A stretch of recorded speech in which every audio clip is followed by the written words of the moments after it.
మెదక్లో బీఆర్ఎస్ అభ్యర్థి వెంకటరామరెడ్డి చాలా అన్ని చోట్ల పనిచేసి వచ్చిండు, కలెక్టర్ దాకా పనిచేసిండు. కేసీఆర్ పీడీ నుంచి కలెక్టర్ దాకా వచ్చిండు. మెదక్ జిల్లా. సో ఎక్కువ సంబంధాలు ఉంటాయి ఎక్కడో చోట, అది ప్రభావం చూపెట్టదు. ప్లస్ ఆస్తిపరు డబ్బులు ఉన్నటువంటి వ్యక్తి. అయితే జనరల్గా పీడీ స్థాయి నుంచి కలెక్టర్ దాకా, జేఏసీ కలెక్టర్ దాకా చేసిండు. జనరల్గా ప్రజలతో సంబంధాలు ఉన్న ఫీల్డ్ ఆయన చేసింది కూడా, నేరుగా డైరెక్ట్గా సంబంధాలు ఉన్న వ్యక్తి. ఆయన బిహేవియర్ బాగలేదు అనేది ఒక చర్చ ఉన్నది. బిహేవియర్ బాగుండదు అనేది ఒక చర్చ ఉంది. తర్వాత మల్లన్న సాగరు, రంగనాయక సాగర్ దీని విషయంలో కూడా ముంపు గ్రామాలకు సంబంధించింది కూడా న్యాయం చేయలేడు, రైతులకు అన్యాయం చేసిండు అనేది అక్కడ బాగుంది. అది వెళ్ళిపోయింది. మొదటి నుంచి కూడా యాంటీ ఉన్నది. యాక్చువల్గా ఒక టైంలో బీఆర్ఎస్ ఆయనను ఫస్ట్ మొదట్లోనే కాంగ్రెస్ ఈయన వెంకటరామరెడ్డి బీఆర్ఎస్ క్యాండిడేట్ అనుకున్న తర్వాత కూడా అనుకున్న తర్వాత బీఆర్ఎస్ క్యాడర్లోనే వ్యతిరేకత వస్తే ఆపిరు.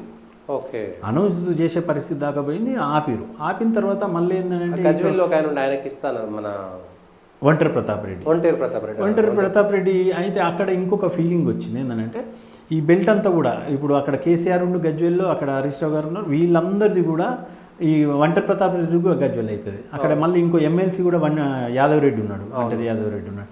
అన్నీ ఆ బెల్ట్కే, ఇక్కడ మీద అన్నీ ఆ బెల్ట్కేనా, ఆ ప్రాంతానికి అనే ఫీలింగ్ వచ్చే పరిస్థితి ఉంది. ఒంటరి ప్రతాప్ రెడ్డికి ఆ రకంగా మైనస్ అయ్యే అవకాశం ఉంది. అది కూడా చూసిరు, ఆలోచన చేసిరు, ఆయన డిక్లేర్ చేసే పరిస్థితి. ఈ అన్ని కోణాలల్లో నేను అనుకుంటుంది ఏంటంటే బీఆర్ఎస్ను ఈ వెంకటరామరెడ్డిని నిలబెట్టడానికి కారణం ఏంటంటే, నేను అనుకుంటున్నది ఏంటంటే అక్కడ సిచ్యువేషన్ ఫైనాన్షియల్కి సంబంధించి వేరే వాళ్ళతో పెట్టుకునే పరిస్థితి. అందుకోసం ఇప్పుడున్న పరిస్థితులలో బీఆర్ఎస్ వీక్ ఉన్నది కాబట్టి దాన్ని కొంత ఆ రకంగా ముందుకు తీసుకుపోవాలనే ఆలోచనతో వెంకటరామరెడ్డికి ఇచ్చినట్టు అనిపిస్తుంది. కానీ క్యాడరే యాక్సెప్ట్ చేసే పరిస్థితి లేదు. ఒకటి అక్కడ బీఆర్ఎస్కు ప్లస్ మైనస్ ఏంటంటే క్యాండిడేట్ మైనస్, ప్లస్ ఏంటంటే హరీష్ రావు గారు. అంతే ఇక వేరేది ఏమి కనిపించే పరిస్థితి. హరీష్ రావు అంత భుజాల మీద వేసుకున్నా కూడా అంటే వాస్తవానికి చెప్పాలంటే మీరు అసెంబ్లీ ఎన్నికలలో చూస్తే మెదక్ జిల్లా విషయానికి వస్తే జైరాబాద్ ఫస్ట్ సీట్ పోయేది మెదక్ జిల్లాలో మొదటి నుంచి కూడా. 2 years బ్యాక్ నుంచి చర్చ జరిగింది. అంటే దాన్ని గెలిపించుకున్నాడు.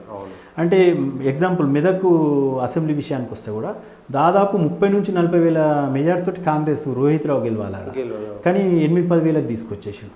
అంటే ఏంటంటే ఈయన డైరెక్ట్ పబ్లిక్ తోటి సంబంధాలు ఉండవు, వ్యక్తిగత అంటే కార్యకర్త డైరెక్ట్ అంటే వాళ్ళు ఏ పని చెప్పినా ఏది చేసినా కార్యకర్తకు నిలబడే మనస్తత్వం కాబట్టి అది హరీష్ రావుకు అక్కడ బీఆర్ఎస్కు plus Harish Rao, minus candidate అవుతుండు.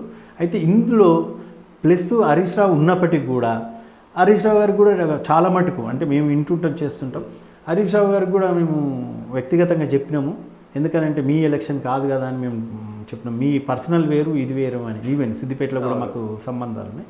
ఇట్లా ఆయనకు ఇదే అవకాశం ఉన్నది.